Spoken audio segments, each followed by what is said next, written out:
છે આગળ તમે અભ્યાસ કરી રહ્યા છો તો વોટ એટલે શું, યુ એટલે તમે ડુઈંગ એટલે કરી રહ્યા છો, તમે શું કરી રહ્યા છો એના વિશે આપણે ખબર હોય કે આપણી એક્ટિવિટી શું છે અને આપણે શું કરી રહ્યા છીએ. તો વિદ્યાર્થી મિત્રો આપણામાં એક્ટિવિટી 1, 2 અને 3 આગળ અભ્યાસ કરી ગયા છીએ. તો વિદ્યાર્થી મિત્રો આપણે અહીંયા દરેક વિદ્યાર્થી મિત્રો એક્ટિવિટી 4 માં જોઈશું. તો એક્ટિવિટી 4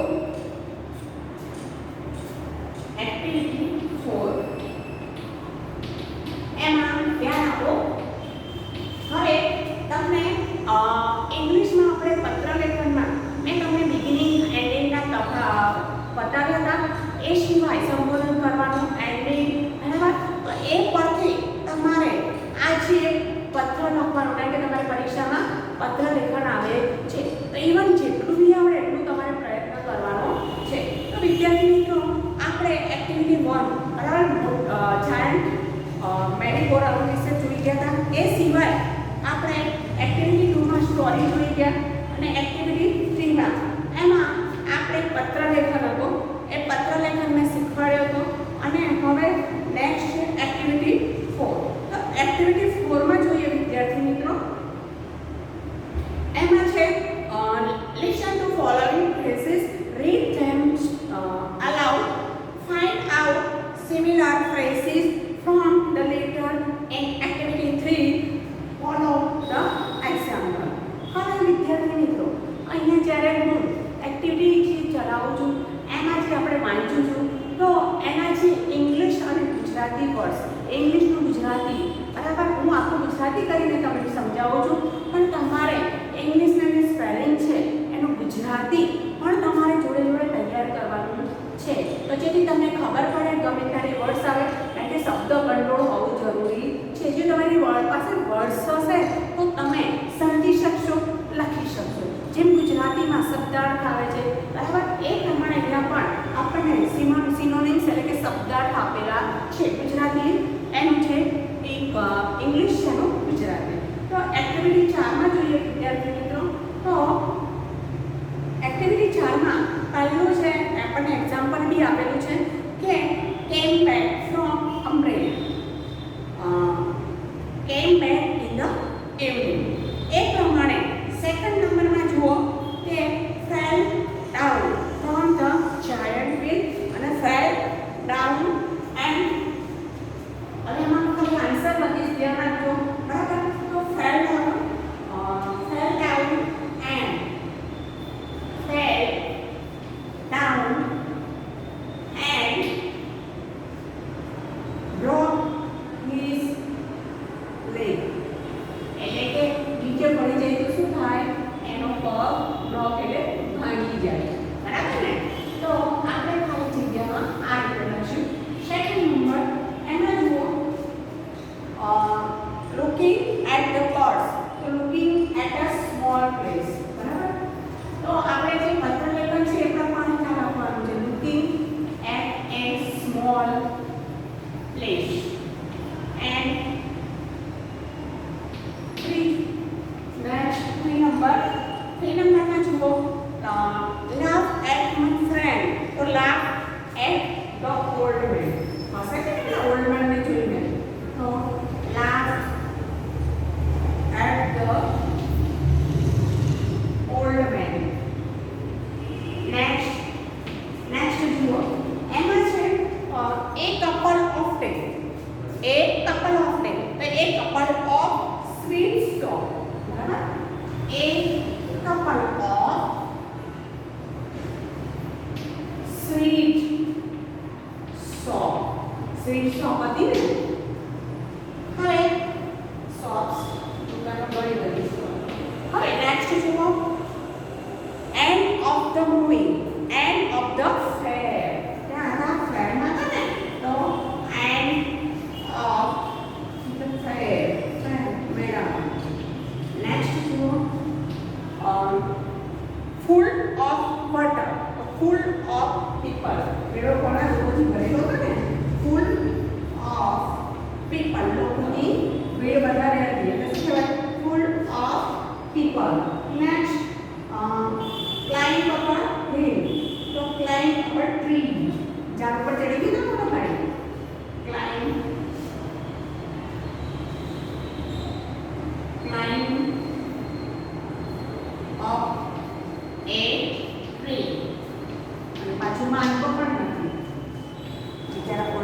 ચલો નેક્સ્ટ રો ઓફ ટ્રીઝ અને રો ઓફ સ્ટોલ્સ.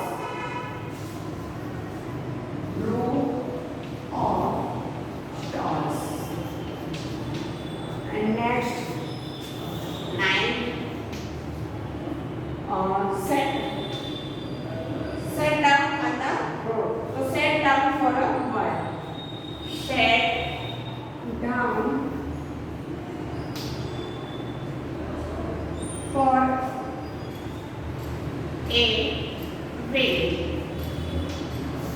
થોડા પૂછાય એમાં. Next true or false. તો એમાં જો નંબર 1 ટીના વિઝિટેડ ધોલાવીરા. તો false. સાચું શું છે? false. સેકન્ડ में जुओ Meena visited the trade fair in March 2014. false. બીજું પણ શું છે? false એટલે કે ખોટું છે. નેક્સ્ટ જુઓ number 3 Meena visited the village fair with her parents. એ પણ શું છે? false છે, wrong છે એટલે કે ખોટું છે. Next number 4 the trade fair was in Halol. એ પણ wrong છે એટલે કે false. નેક્સ્ટ બીના ate jalebis. એ પણ false એટલે કે wrong છે. તો 1 થી 5 કેવા છે? false. હવે વિદ્યાર્થી મિત્રો આપણે એક્ટિવિટી 5 જુઓ. એક્ટિવિટી 5 માં આપણે વિદ્યાર્થી મિત્રો એક્ટિવિટી 5 માં આપણને જે ટીનાનો પત્ર છે એ વાંચવાનો છે અને 3 કોલમના મુદ્દા લખવાના છે. તો વિદ્યાર્થી મિત્રો અહીંયા હું 3 કોલમ લખું છું, ધ્યાનથી જુઓ. એમાં વિલેજ ફેર, ટ્રેડ ફેર અને બંનેમાં લાગુ પડતી વિગતો. તો એક્ટિવિટી 5 જોઈએ. એમાં એક સાથે લખી લઉં છું એટલે ધ્યાન આપો. 3 પાર્ટ્સ પાડીને તો 3 કોલમમાં જે આપણને તમને આપ્યું છે બોક્સ, એ બોક્સમાં 3 છે. તો પહેલું શું છે? વિલેજ. તમારે આપેલું છે, તમારે શું કરવાનું છે? વિલેજ, પછી ટ્રેડ ફેર અને નેક્સ્ટ બંનેની વિગતો. ઓકે, બંનેની. તો વિદ્યાર્થી મિત્રો અહીંયા ધ્યાન આપો. અહીંયા તો પહેલું છે અહીંયા it is called. number 8 it is held in village. પછી ટ્રેડ ક્યાં હતો? સિટીમાં. ઓકે, તો એમાં નંબર 1 આવશે it is held in a city. એક જ સેકન્ડ હતું એટલે એક વચન. એન્ડ બંનેમાં શું છે? there was a big crowd. કારણ કે બંનેમાં શું હતું? થોડું જ હતું. there was a big crowd and a lot of noise. અવાજ પણ બહુ હતો માટે ક્રાઉડ એટલે શું થાય? અવાજ થવાનો. સેકન્ડ નંબર એમાં જો there were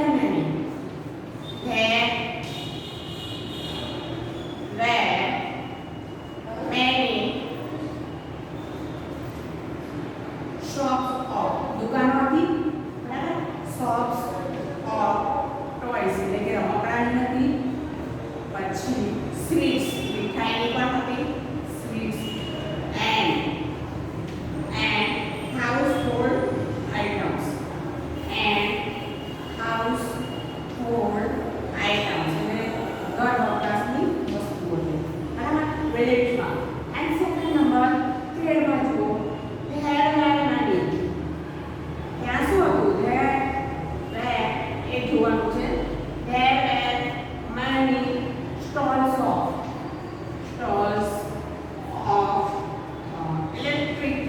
electronic goods.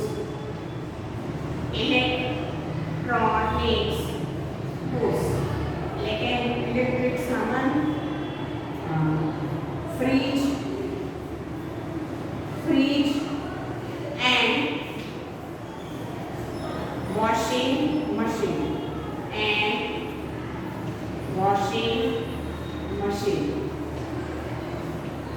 હવે ને અહીંયા બંનેમાં શું છે એ જોઈએ તો સેકન્ડ hair wear shops દુકાનો હતી બરાબર પછી stalls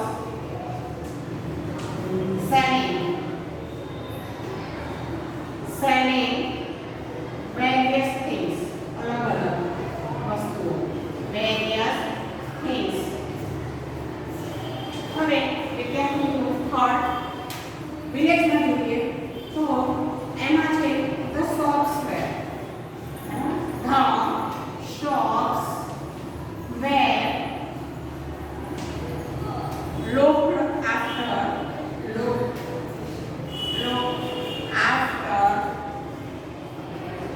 by the shopkeepers.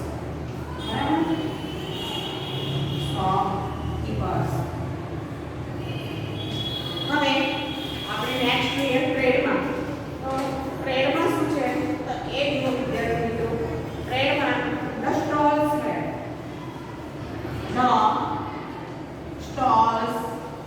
where after by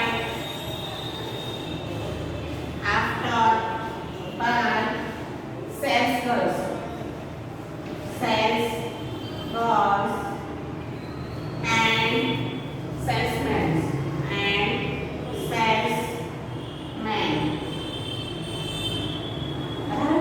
છોકરીઓ માટે સેલ્સ ગર્લ્સ અને સેલ્સમેન હતા એ એમના દ્વારા સ્ટોર્સમાં હવે બંનેમાં એવું કંઈ છે નહીં. હવે નંબર 4 વિલેજમાં જોઈએ there was a merry go round. શું છે there was a merry go round. એક બતાવ્યું છે પહેલું જ merry go round and a giant જે બી બતાવ્યું છે giant એ જાદુગર પણ જાદુ બતાવતો હતો. નેક્સ્ટ ટ્રેડમાં શું છે બેર ફાસ્ટ ફૂડ સ્ટોર. શું હતા બેર ફાસ્ટ ફૂડ સ્ટોર બરાબર ખાણીપીણીની સ્ટોલ હતા. હવે પેલા બંનેમાં છે નહીં. હવે વિદ્યાર્થી મિત્રો આપણે આ એક્ટિવિટી 5 જોઈ. એક્ટિવિટી 6 તો એક્ટિવિટી 6 માં જુઓ હવે એ ધ્યાન આપો વિદ્યાર્થી મિત્રો બીજું કે આ એક્ટિવિટી 5 જોઈ એમાં નીચે છે study the details in activity 3 the two fairs have some things similar and some different. Write a paragraph show what is similar by using words like and also to. આ ત્રણ વર્ડનો ઉપયોગ કરવાનો છે. show what is different by using the word but. બરાબર તો તમારે different હોય ત્યાં બટ વાપરવાનું છે. તો વિદ્યાર્થી મિત્રો આ એક ગ્રામર છે. તો એમાં આપણે હું અહીંયા બોલું છું તમે ધ્યાનથી સાંભળો. એમાં આપણે આ વર્ડ્સ વાપરવાના છે. તો a village fair has a big crowd and there is a lot of noise. A trade fair also. શું વર્ડ્સ આવે વિદ્યાર્થી મિત્રો also. અહીંયા વર્ડ્સ લખું છું એ જે આપણને કયા છે એ પ્રમાણે વર્ડ્સ લખવાના છે. તો a trade fair also. આ વર્ડ્સ આવવાની નીચે અંડરલાઈન કરવાની કે આપણે વર્ડ્સ આપ્યા છે એની નીચે અંડરલાઈન કરવાની એટલે ખ્યાલ આવે કે તમને જે પ્રશ્ન આપવામાં આવે છે એના જવાબમાં તમે લખ્યું છે. has a big crowd and there is a lot of noise. two એટલે one. next જોઈએ a village fair and a trade આપણે જે ડિફરન્ટ છે ને and a trade fair have stalls and shops selling different items. જુદી જુદી item હતી A village fair is held in a village. But different આવે ને ત્યાં શું આવે? But વપરાય. શું વપરાય? But. A trade fair is held in a city. In a village fair, there are many shops selling boys, sweets and household things. But ફરી આવે ને વિરુદ્ધ ધર્મી છે ત્યાં. But in a trade fair, there are stalls selling electronic goods and things like fridge and washing machines. In a village fair, the shops are looked after by shopkeepers. But in a trade fair, the stalls are looked after by salesmen and salesmen. There was a merry-go-round, a giant wheel, and a juggler at the village fair, but there were only fast food stalls at the trade fair. તો વિદ્યાર્થી મિત્રો આપણે activity 4, 5 complete કર્યા. હવે activity 6 એમાં આપણે the present continuous tense એટલે કે ચાલુ વર્તમાન કાળ અને ધ પાસ્ટ કન્ટિન્યુઅસ ટેન્સ શીખવાનો છે. તો વિદ્યાર્થી મિત્રો એક્ટિવિટી 6 માં બરાબર અહીંયા ધ્યાન આપો કે એક્ટિવિટી જે 6 છે એમાં આપણને ટેન્સ હવે ટેન્સ આપણને જે અગાઉ આપણને ચલાવ્યા છે એમ જે રીતે બુક્સમાં આવે છે એ પ્રમાણે આપણે આગળ લઈએ છીએ. તો અહીંયા જો વિદ્યાર્થી મિત્રો આપણને જે આપ્યું છે ધ પ્રેઝન્ટ કન્ટિન્યુઅસ ટેન્સ એટલે કે ચાલુ વર્તમાન કાળ. તો ચાલુ વર્તમાન કાળની જે વાક્ય રચના છે વાક્ય રચના તો એ વાક્ય રચનામાં વિદ્યાર્થી મિત્રો પહેલા શું આવે છે? કર્તા આવે છે બરાબર. કર્તા પછી is, am અને are એ પ્રમાણે ડીનું રૂપ હોય છે. અને નેક્સ્ટ વર્તમાન કૃદંત શું છે? વર્તમાન કૃદંત. હવે આ વર્તમાન જે કૃદંત છે બરાબર એટલે કે એને આપણે વર્બ કહીએ છીએ અને એમાં આઈએનજી લગાડવાનો છે. તો વિદ્યાર્થી મિત્રો આ પ્રમાણે કરવાનું છે બરાબર. તો એક્ઝામ્પલ લઈએ તો કરતા એટલે કે આપણે પહેલા પોતાનાથી શરૂ કરીએ. આઈ એમ બરાબર. તો આપણે આઈ ની જોડે શું આવે? એમ. આઈ એમ બરાબર. વોચિંગ બરાબર. ખાઉં છું પણ આઈ એમ લગાડીશું. સિંગિંગ બરાબર. આઈ એમ સિંગિંગ. હવે હી લઈએ. હી ની સાથે શું આવશે? ઇઝ બરાબર. Third person he is playing cricket બરાબર. પ્લેઇંગ રમે છે પણ શું રમે છે? ક્રિકેટ રમે છે. Playing cricket. હવે નેક્સ્ટ બરાબર. ની સાથે શું આવશે? R. they are visiting a fair બરાબર. એટલે મેળાની મુલાકાત લે છે તેઓ બરાબર. વિદ્યાર્થી મિત્રો અહીંયા જુઓ તમે આપણે જે વાત બરાબર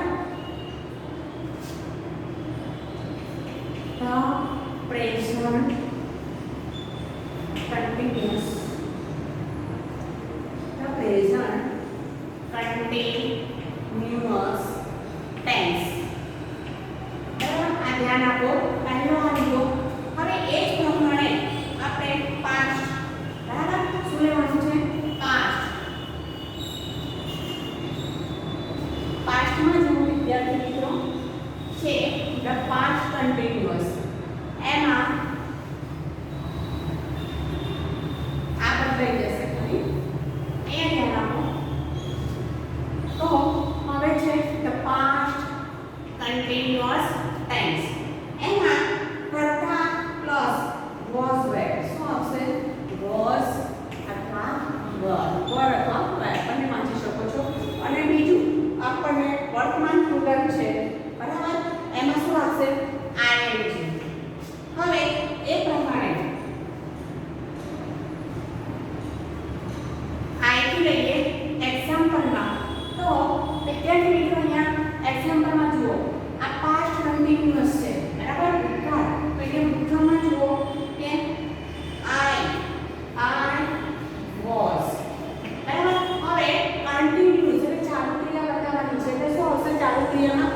ing લાગે છે તો હું લખીશ I was reading.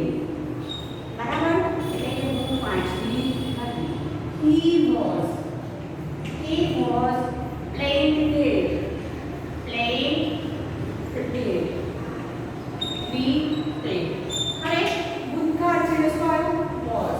બરાબર, he was, she was. હવે they were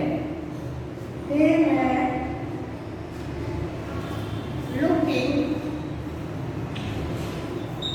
a film. બરાબર, એટલે કે તેઓ પિક્ચર જોઈ રહ્યા હતા. બરાબર, પિક્ચર જોવાની ક્રિયાની ચાલુ હતી ભૂતકાળમાં.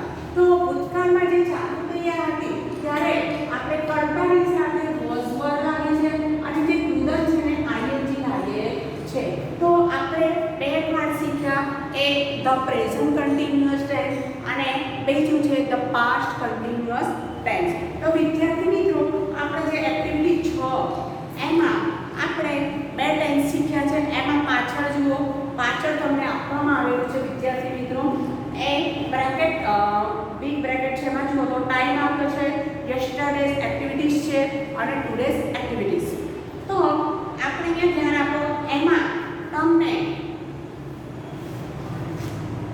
વિદ્યાર્થી મિત્રો આ જે એક્ટિવિટી 6 એમાં આપણે એ પહેલા જે ટેન્સ શીખ્યા છે એ પ્રમાણે આપણને જે એક્ટિવિટી આપી છે એમાં જુઓ ધ્યાનથી 7 AM એટલે AM સવારનો ટાઈમ છે, PM એટલે આપણે બપોર પછીનો જે ટાઈમ છે ને PM કહીએ છીએ, 5 PM. બરાબર, તો અહીંયા ધ્યાન આપો 7 AM એટલે 7 વાગે. યસ્ટરડે એક્ટિવિટી શું હતી? she was reading a book. તેણીને પુસ્તક વાંચી રહી હતી. એન્ડ ટુડેઝ એક્ટિવિટી અત્યારની શું છે? she is helping her mother in the kitchen. અત્યારે તે કિચનમાં એની મમ્મીને હેલ્પ કરે છે. And 11 AM don't draw picture and attend prayer. તો વિદ્યાર્થી મિત્રો, એક્ટિવિટી 6 એ આપણે પ્રેક્ટિસ કરવાની છે. તમે એ પ્રમાણે જે વર્ડ્સ છે એ પ્રમાણે પ્રેક્ટિસ કરશો.